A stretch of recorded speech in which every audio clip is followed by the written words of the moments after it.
बॉलीवुड के अंदर इतना खौफ बैठ गया है कि अब बड़े बड़े जो निर्माता निर्देशक हैं वो अपने अपने प्रोजेक्ट से पीछे हट रहे हैं। इसी कड़ी में जो ताज़ी खबर आ रही है कि करण जौहर वो पलट गए हैं, यानी कि उनका तख्त ही पलट गया है। उन्होंने घोषणा किया था, उनके पिताजी ने, ये तख्त नाम की मूवी बनाएंगे, बहुत बड़ा धर्मा प्रोडक्शन का ये बहुत बड़ा ड्रीम प्रोजेक्ट था। लेकिन जब से बॉलीवुड बॉयकॉट और सुशांत के मामले में करण जौहर की जो सोशल मीडिया से लेकर के ग्राउंड लेवल पे उनकी जो भद्द पिटी है, उसके बाद से वो अपने आप को इस बात को महसूस कर रहे हैं कि उनका जो ज़मीन है वो खिसक चुका है। अभी तक जितने लोगों को मूर्ख बना करके अपनी फिल्मों के माध्यम से तरह तरह की अनाप शनाप चीज़ें परोस रहे थे, वो सारी चीज़ें सुशांत के फैंस ने पूरी दुनिया को बता दिया कि ये बॉलीवुड वालों की जो मवालीगिरी और माफियागिरी और गुंडागर्दी चल रही है, ये ज़्यादा दिन चलेगा नहीं। ये ताज़ी खबर है जो मैं आपको एक बार खबर के बारे में भी बता देता हूँ कि यश जौहर का सपना था, ये एक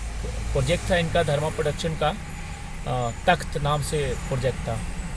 तो यश जौहर के बाद करण जौहर ने इसको पूरा करने की कसम खाई थी, लेकिन अब करण जौहर भी पीछे हट गए हैं। तो इससे ये पता चलता है कि इस देश में जनता की ताकत ही सर्वोपरि है, और जो मूर्ख बनाने की जो नीति चल रही है, बॉलीवुड के नाम पे जो बरगलाने की नीति चल रही है, वो कहीं ना कहीं ख़त्म हो चुकी है और आगे भी ख़त्म हो जाएगी।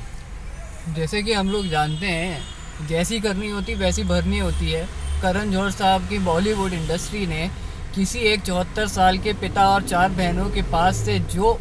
उनके सपने को छीन लिया, जो उनको एक तरीके का बेसहारा छोड़ दिया, तो मुझे नहीं लगता कि बॉलीवुड में करण जौहर जैसा कोई भी इंसान अब पनप पाएगा या इनके किसी भी पिता का कोई भी सपना पूरा हो पाएगा। और जहाँ तक बात रह गई करण जौहर की, तो इन्होंने कॉफ़ी विद करण में बुला के जितना लोगों का मजाक उड़ाया है, जितना एक बड़े स्टेज पे एक्टर्स के बीच में रह कर के इन्होंने लोगों का मजाक उड़ाया है, खुलकर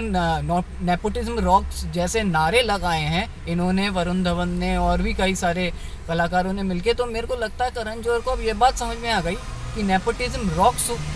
हुआ है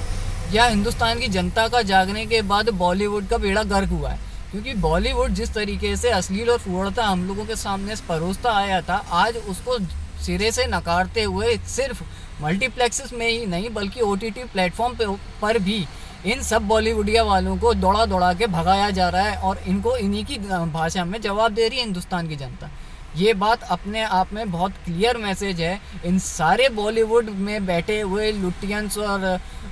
गधों के बारे में, गधों को, कि अगर आप बेवकूफ़ी परोसोगे तो वो बेवकूफ़ी यहाँ की देश की जनता आपके मुंह पे मार देगी। क्योंकि अब देश की जनता आर्ट्स और लिटरेचर देखना चाह रही है, नंगापन नहीं देखना चाहती।